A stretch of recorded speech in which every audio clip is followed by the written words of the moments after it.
are now watching the Miis.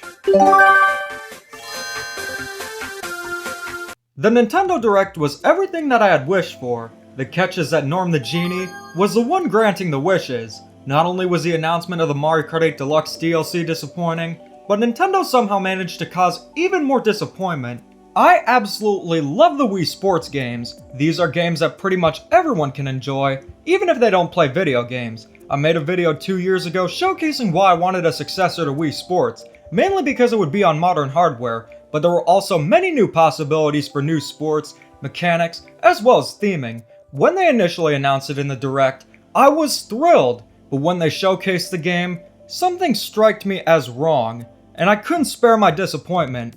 The first thing you'll notice right away is the lack of Miis being in the spotlight. They are indeed here, but the characters in the spotlight are these bizarre looking characters called Sportsmates. They look like Ninjala characters. Why Nintendo decided to ditch the established Miis is beyond me. We got a remake of Miitopia last year, which included a more advanced Mii editor. The Sportsmates look very out of place. How would you feel if the next Mario game had Mario look like this? The art is actually pretty good, but it's not what Mario should look like.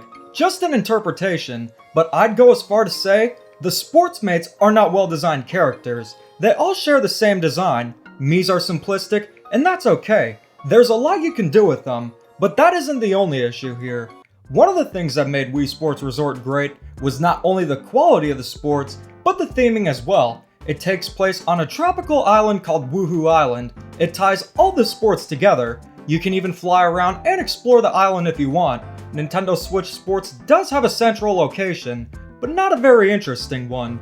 Nintendo seriously went from Woohoo Island to the Woohoo Convention Center. It simply does not look appealing. What many don't know is that there exists a remake of Wii Sports called Wii Sports Club. It's a remake of the first game that introduced online multiplayer and HD graphics. It also takes place at a country club. Woohoo Island is still far more creative, but at the very least, Wii Sports Club not only looks quite good, but it plays very well too. All of the sports incorporated Wii Motion Plus, and there are even some gamepad features to make the games more immersive. Now sure, the game only has 5 sports. Wii Sports Club had a very bizarre release. Nintendo tried experimenting with trying to make the game a service where you could try out the game, but had to purchase the sports individually. But it did get a physical release including every sport.